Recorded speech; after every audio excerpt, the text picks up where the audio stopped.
Number 21. For the reaction A reacts with B to give C, 1 mole of A and 1.5 mole of B are taken in a 2-liter vessel.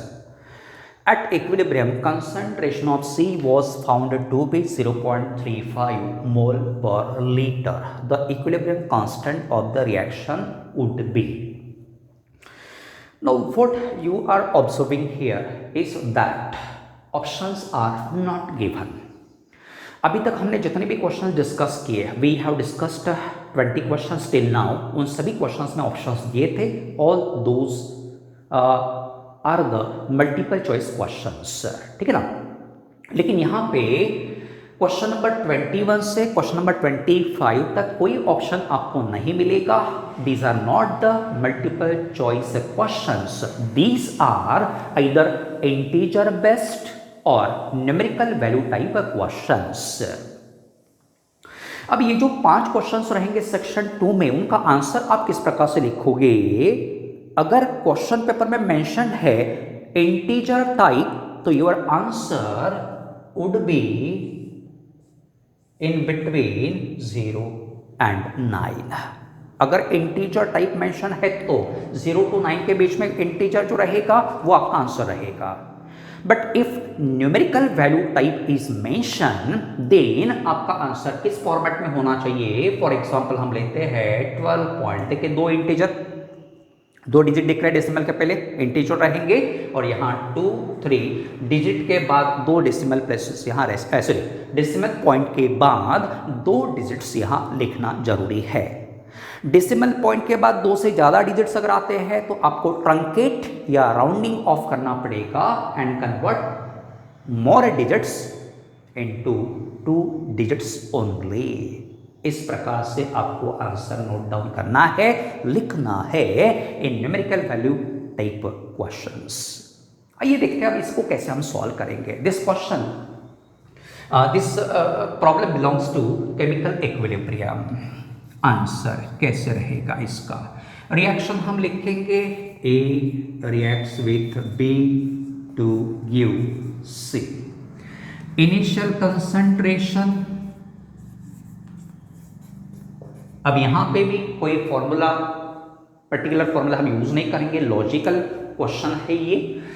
A का initial concentration कितना रहेगा, तो A का how many moles given 1, B का कितना 1.2 1.5. Concentration हम इससे कैसे निकालेंगे, volume is also given here 2 litre. Concentration का फॉर्मूला आप यूज करोगे C equals N/V. N number of moles, V volume in litre. Number of moles कितना है 1 डिवाइडेड बाय 2 वॉल्यूम, यहाँ 1.5 डिवाइडेड बाय 2. और इनिशियल कंसंट्रेशन C का कितना रहेगा, ऑब्वियसली 0, क्योंकि रिएक्शन शुरू ही नहीं हुआ है, ठीक है ना. देन एट इक्विलिब्रियम, अब इनका कंसंट्रेशन कितना रहेगा, तो 1/5 मीन्स 1/2 सॉरी 1/2 मीन्स 0.5 होता है. अब यहां क्वेश्चन में at equilibrium concentration of C was found to be, equilibrium concentration C का दिया है कितना 0.35 है ना. तो फिर A और B का कंसंट्रेशन कितना मिलेगा, 1.5/2 कितना होता है 0.75, माइनस में करना पड़ेगा कितना 0.35. क्यों माइनस किया, क्योंकि C फॉर्म होते समय A और B दोनों कंज्यूम होंगे, इसलिए B का concentration definitely decreases with time. फिर कितना कम होगा, तो जितना C बनेगा. C का कंसंट्रेशन कितना दिख रहा 0.35, therefore 0.35 subtracted here so that we will get a 0.40. ठीक. अभी A का कितना रहेगा, तो यहां पे भी माइनस करना पड़ेगा क्योंकि A भी कंज्यूम होगा. कितना माइनस करेंगे, तो 2C के लिए 0.35, लेकिन यहां A कितना मोल दिख रहा 1 मोल, इसलिए हमें 1 मोल C के लिए निकालना पड़ेगा. 2 मोल्स ऑफ C के लिए इतना फॉर्म हो रहा 0.35, तो 1 मोल C जब बनेगा तो उसका कितना कंसंट्रेशन यहां रहेगा 0.35/2. यहाँ कंफ्यूजन होता है। यहाँ पे अगर 2a रहता था तो सीधा सीधा 0.35 सब्ट्रैक्ट करते, लेकिन यहाँ only 1a used, therefore this 0.35 divided by 2। अच्छे से याद रखना। तो कितना मिलेगा? 0.5 minus 0.175, so that you will get 0.325। Is it correct? Okay, then के फॉर्मूला हम लिखेंगे, इक्विलिब्रियम कांस्टेंट के को पढ़ा जाता है। फॉर्मूला कैसे लिखना? Concentration of C raise to power 2 और स्क्वायर हम कहेंगे upon concentration of A into concentration of B, square रहेगा। 2 है इसलिए स्क्वायर हो गया, 3 रहता तो क्यूब होता, इज इक्वल टू रहेगा C concentration 0.35 square upon A 0.325 into B 0.40 square. अब ये जो कैलकुलेशन से इसको आपको सॉल्व करना पड़ेगा, लॉग टेबल प्रोवाइड नहीं किया जाता, मैन्युअली आपको करना पड़ेगा। और यहाँ पे आंसर जो मिलेगा यू विल गेट 2.36, इस प्रकार से आंसर मिलेगा। और इसमें हम इस प्रकार से डिनोट करेंगे 02.36। डेसिमल के पहले 2 डिजिट्स, डेसिमल के बाद भी 2 डिजिट्स, ठीक है। और यूनिट रहेगा यहाँ पे कौन सा? मोलर स्क्वायर कैंसिल होगा, ये मोलर रहेगा, न्यूमरेटर में जाएगा molar inverse. Question number 22, freezing point of solution made by dissolving 1.1 gram CuCl3 6NH3, molecular weight is 267 given here, in 100 gram water is minus 0.29 degrees Celsius. How many moles of solute particles exist in solution for each mole of solute introduced? Kf is also given. अब ये question solution से है। यहाँ पे थोड़ा समझ में नहीं आता कि क्या निकालना है, दिक्कत डेफिनेटली होती है। तो आपको पहले सोचना पड़ेगा क्या निकालना है, how many moles of solid particles present in the solution निकालना है। जब ये सॉलिड डिसोसिएट होगा तो पार्टिकल्स बनेंगे, और नंबर ऑफ पार्टिकल्स सॉल्यूशन में कितने रहते हैं हम ये कैसे निकाल सकते हैं? By using van't Hoff factor.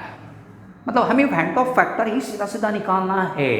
अब वैन टॉप फैक्टर निकालने का फॉर्मूला हम कौन सा यूज करेंगे? देखो जरा, हमारे पास फॉर्मूला है van't Hoff factor I is equal to delta TF observed upon delta TF theoretical.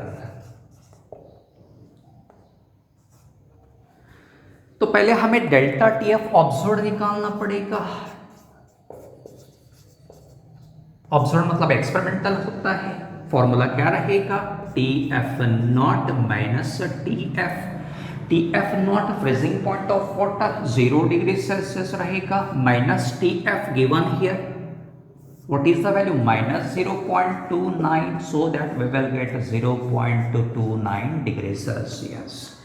Then delta TF theoretical हम निकालेंगे कैसे? Formula 1000 into KF into W2 upon M2 into W1, ये फॉर्मूला हम यूज करेंगे यहाँ पे।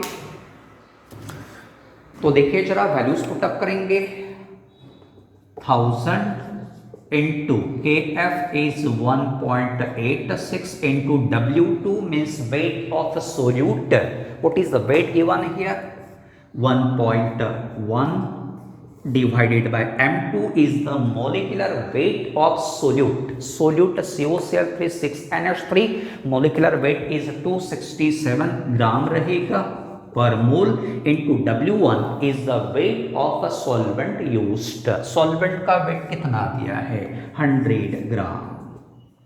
कैंसल आउट होगा, यहाँ 10 बचेगा, सो 1.86 इंटू 10 1.1 11 होगा अपॉन 267। बाद में वैल्यूज यहाँ रखेंगे, डेल्टा टी एफ ऑब्जर्व कितना मिल गया 0.29 upon delta T F theoretical यहाँ रखेंगे तो 1.86 इंटू 11 और 267 ऊपर चला जाएगा।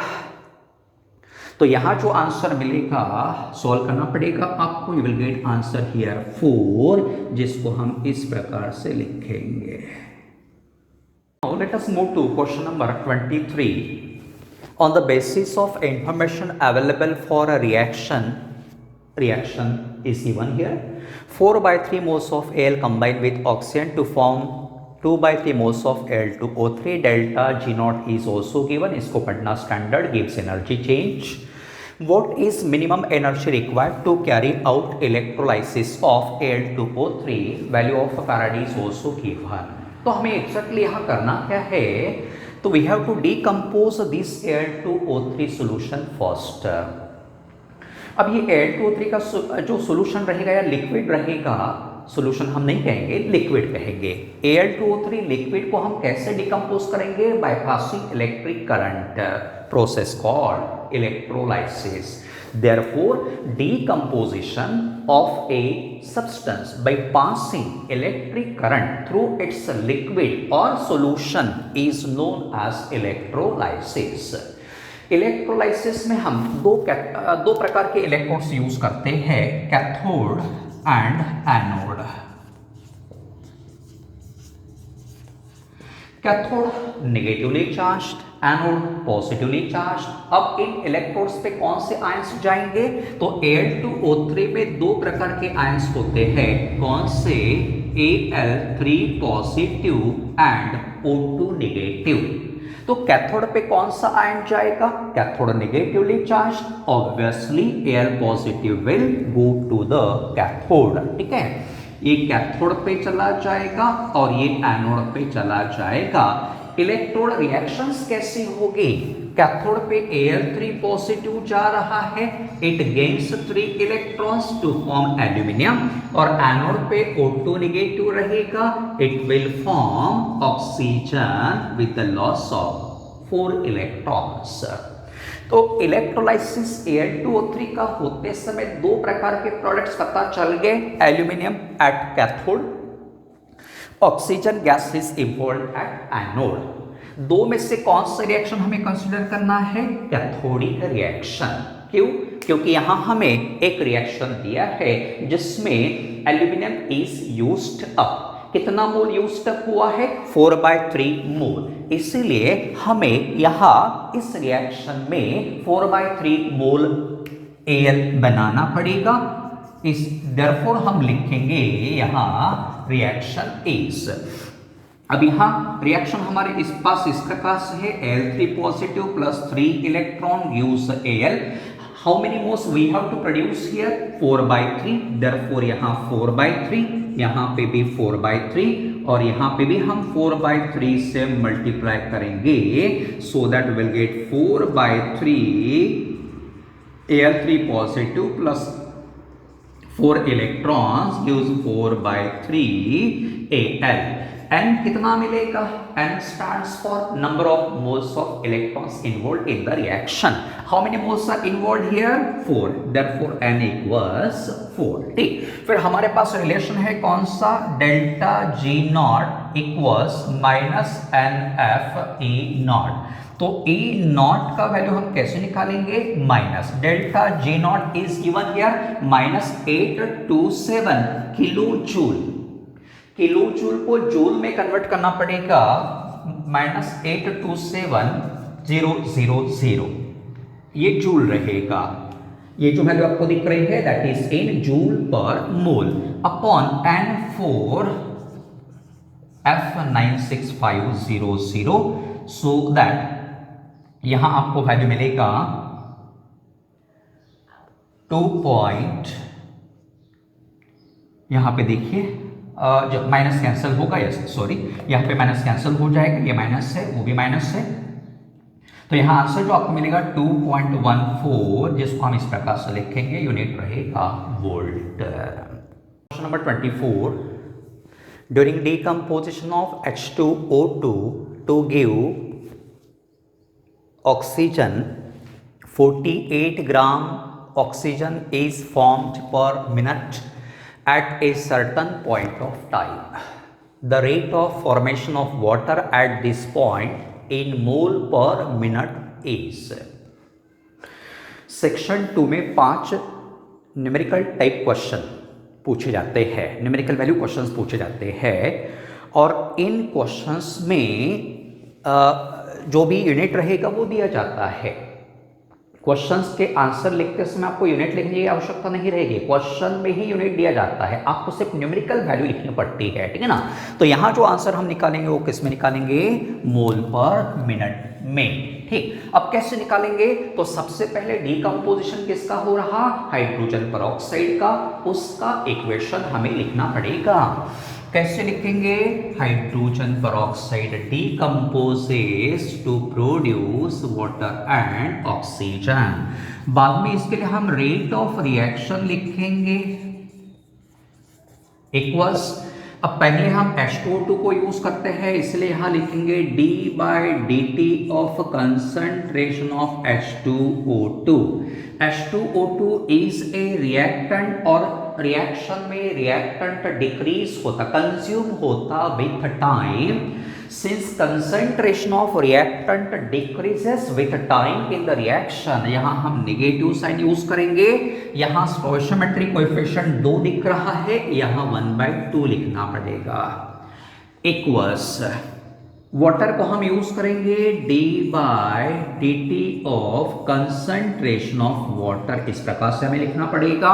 Now water is one of the products formed with time, concentration of product increases in the reaction, इसलिए यहां प्लस लिखना पड़ेगा। यहां कोएफिशिएंट 2 है, इसलिए यहां 1/2 लिखेंगे। Equals d/dt of concentration of O2, यहां रहेगा प्लस। उसके बाद क्वेश्चन में हमें क्या दिया है, 48 ग्राम O2 इज फॉर्म्ड पर minute, means what is given here, d/dt of concentration of O2, rate of change of concentration of O2 with respect to time is given here. What is the value, 48 gram per minute is given, ठीक है। But हमें जो answer find out करना है वो मोल पर minute में, इसलिए ग्राम को मोल में कन्वर्ट करना पड़ेगा। ग्राम को मोल में कन्वर्ट करते समय हम फॉर्मूला यूज करेंगे कौन सा, मास अपॉन मोलर मास। मास 48 है, ऑक्सीजन का मोलर मास 32 है, इक्वल्स कितना होगा यहाँ पे 3/2 मोल पर मिनट मिल गया।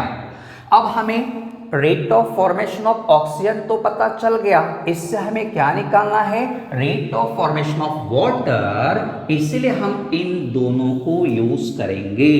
सो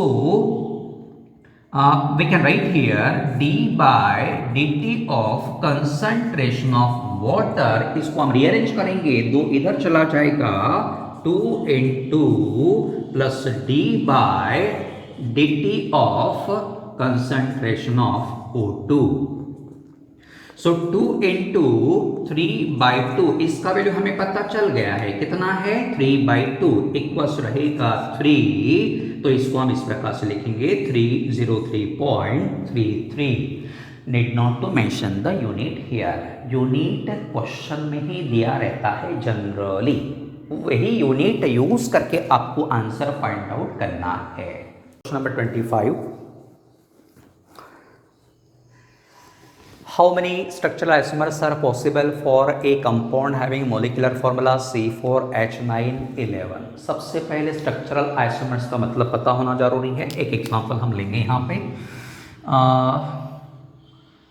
CH3 CH2 CH2 NH2, ये पहला एक कंपाउंड हो गया है, CH3 CH CH3 NH2, this is the second compound.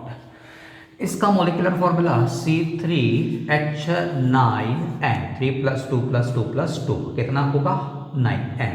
यहाँ रहेगा C3 3 + 3 + 2 + 1 9N, दोनों का मोलिकुलर फॉर्मूला सेम है, but here carbon chain is straight, here carbon chain is branched, means दोनों के स्ट्रक्चर्स में डिफरेंस है।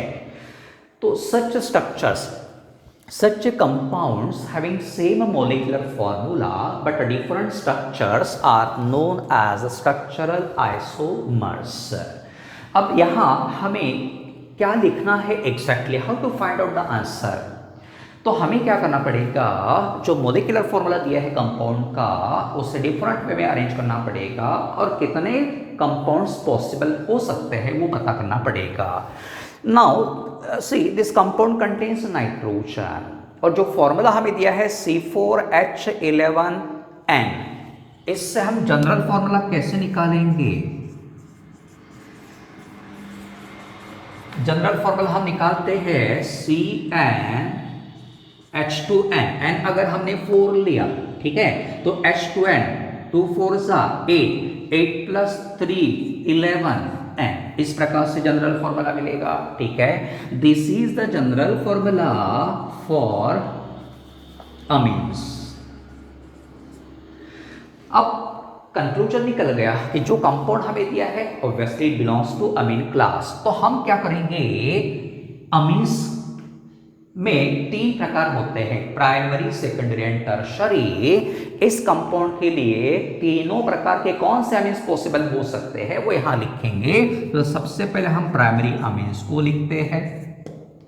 Number 1, 4 carbon atoms are here. तो पहला अरेंजमेंट इस प्रकार से रहेगा, CH3 CH2 CH2 NH2 N butyl अमीन इसको पढ़ा जाता है। Second is CH3 CH CH3 CH2 NH2, this is isobutyl अमीन।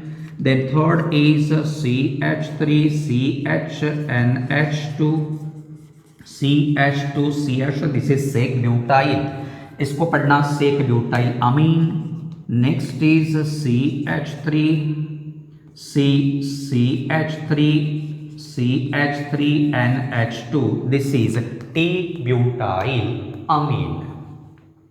इन 4 के अलावा और कोई कार्बन अरेंजमेंट पॉसिबल नहीं है फॉर NH2। आगे बढ़ते हैं सेकेंडरी अमीन्स, कौन से पॉसिबल रहेंगे। तो पहला रहेगा CH3, हमें कार्बन चेन को डिफरेंट वे में रीअरेंज करना जरूरी है ताकि हमें आइसोमर्स की संख्या पता चलेगी। Secondary amine NH, then here CH2 CH2 CH3 methyl and propyl amine. Second is CH3 NH CH CH3 CH3, देखो डिफरेंट वे में हमने कार्बन को चेन को अरेंज किया है, methyl isopropyl amine. And third is C2H5 NH C2H5 diethyl Amin.